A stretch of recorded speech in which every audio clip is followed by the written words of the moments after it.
Assalamualaikum warahmatullahi wabarakatuh. Alhamdulillahilladzi khalaqal qalama lil kitabah wal kitabah lil qiraah wal qiraah lil ma'rifah wal ma'rifah lil ibadah wal ibadah lillahi ta'ala.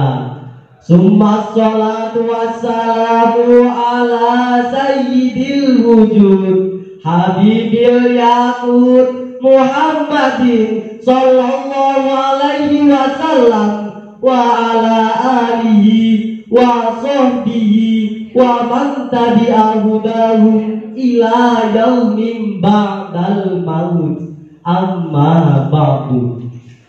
Dewan Hakim yang arif dan bijaksana, hadirin sebangsa dan setanah air yang kami banggakan, manusia menjadi elemen terpenting bagi kemajuan sebuah bangsa.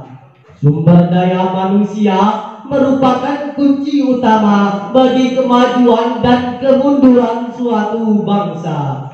Karena Allah Subhanahu wa Ta'ala telah menciptakan kita rasa dan karsa sebagai implementasi dari intelijensi agar manusia mampu berdaya guna mewujudkan sebuah peradaban yang kita impikan.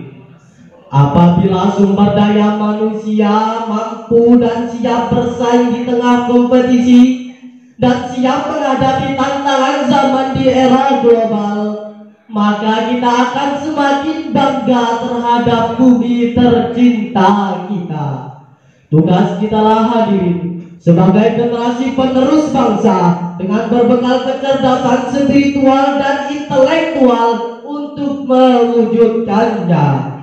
Oleh karena itu, pada kesempatan berbahagia ini, izinkan kami menyampaikan sebuah syarahan Al-Quran dengan judul mempersiapkan sumber daya manusia di era global dengan berlandasan Al-Quran surah Al-Kahfi ayat 13 yang berbunyi, A'udzu billahi minasy syaithanir rajim.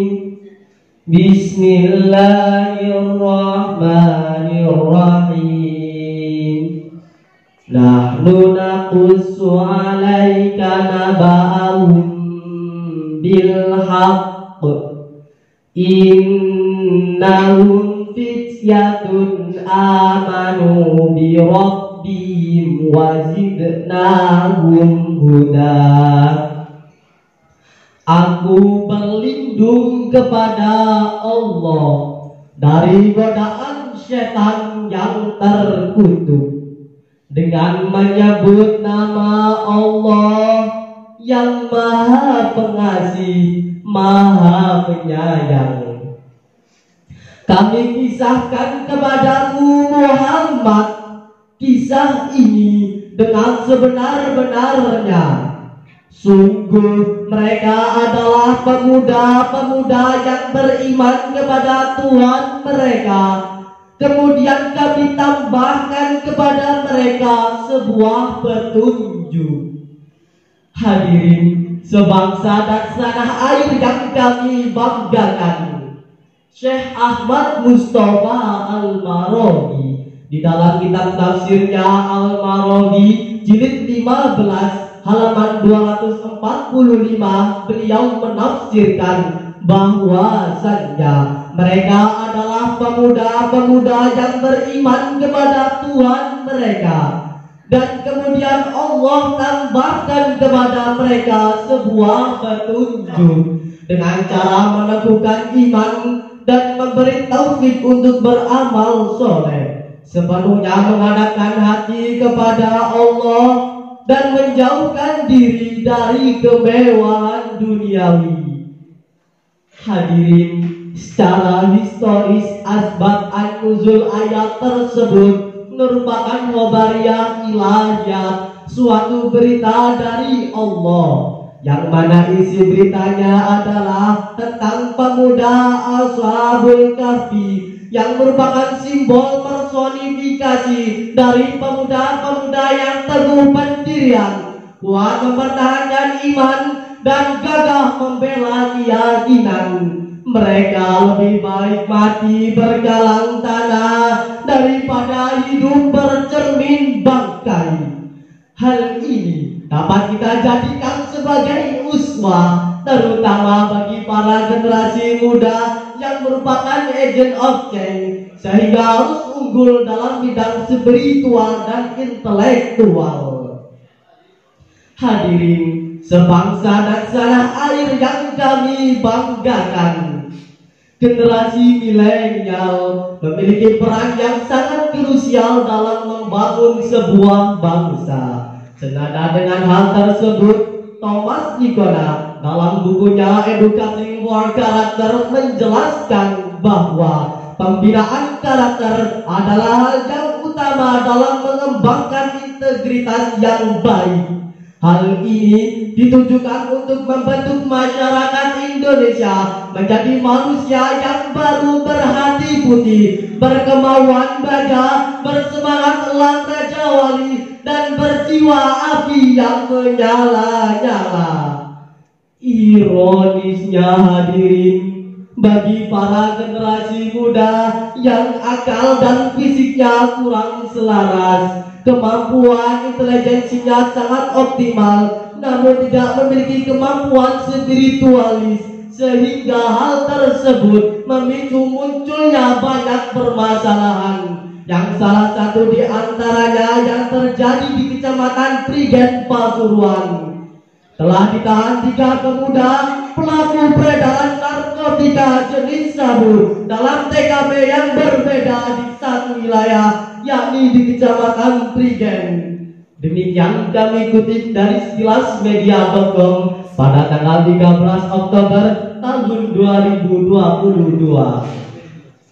Lantas hadirin, bagaimana cara kita agar memiliki sumber daya manusia yang berkualitas tinggi? Allah menjawabnya dengan sangat indah di dalam Al-Quran, surah Al-Mujadalah ayat 11 yang berbunyi, Ya ayyuhalladzina amanu idza qila lakum tafassahu fil majalis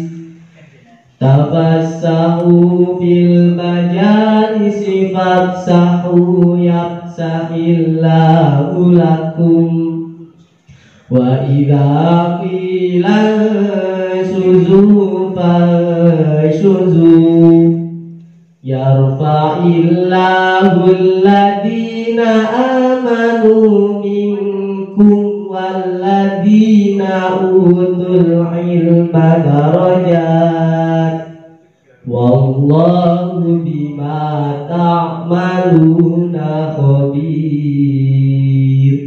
Shadaqallahul azim. Wahai orang-orang beriman, apabila dikatakan kepadamu berlapang-lapanglah dalam majelis, maka lapangkanlah, niscaya Allah akan memberi kelapangan untukmu. Dan apabila dikatakan kepadamu berdirilah kamu, maka berdirilah, niscaya Allah akan meninggikan orang-orang yang beriman di antaramu dan orang-orang yang diberi ilmu pengetahuan beberapa derajat. Sungguh Allah Maha mengetahui apa yang kamu kerjakan. Maha benar Allah dengan segala firman-Nya, dan Dialah yang Maha Agung.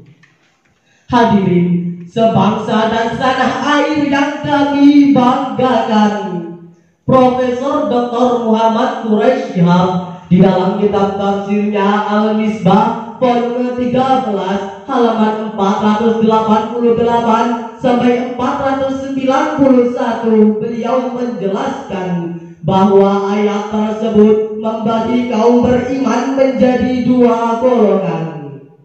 Pertama, orang mukmin yang beriman namun hanya sekedar beriman dan beramal soleh. Kedua, orang mukmin yang beriman dan beramal soleh serta memiliki ilmu pengetahuan, derajatnya akan lebih tinggi, bukan karena ilmunya, akan tetapi karena amal dan pengajaran ilmunya terhadap orang lain. Ilmu yang dimaksud dari ayat tersebut, hadirin, bukan hanya ilmu agama, tetapi ilmu yang dapat bermanfaat bagi orang lain. Hadirin, sebangsa dan tanah air yang kami banggakan, akhlak ini, hadirin, menempati posisi yang sangat penting dalam Islam, sehingga dalam setiap aspek diajarkan berorientasi pada pembentukan akhlak yang mulia. Kemudian memiliki ilmu pengetahuan dan keterampilan dalam kesehatan jasmani maupun rohani yang bertujuan untuk mencerdaskan kehidupan bangsa dan mengembangkan manusia seutuhnya, yaitu manusia yang berakhlakul karimah, yang beriman dan bertakwa kepada Allah Subhanahu wa Ta'ala. Hadirin, sebangsa dan tanah air yang kami banggakan, dari syarahan kami tadi dapat kita ambil kesimpulan. Pertama, para generasi muda harus diberi pendidikan ilmu agama agar nantinya mampu membawa bangsa kita di jalan yang benar. Kedua, menanamkan nilai-nilai akhlakul karimah kepada generasi muda agar nantinya mampu menjadi manusia yang seutuhnya, yaitu manusia yang berakhlakul karimah, yang beriman dan bertakwa kepada Allah Subhanahu wa Ta'ala. Ketiga, menanamkan sikap bertanggung jawab dan mandiri kepada generasi muda agar mampu berkompetisi di tengah persaingan dan siap menghadapi tantangan zaman di era global. Hadirin, demikian yang dapat saya sampaikan, kurang lebihnya mohon dimaafkan. Tiada jalan berliku-liku, haru biru perjuanganku. Generasi muda harus bermutu untuk Indonesia lebih maju. Assalamualaikum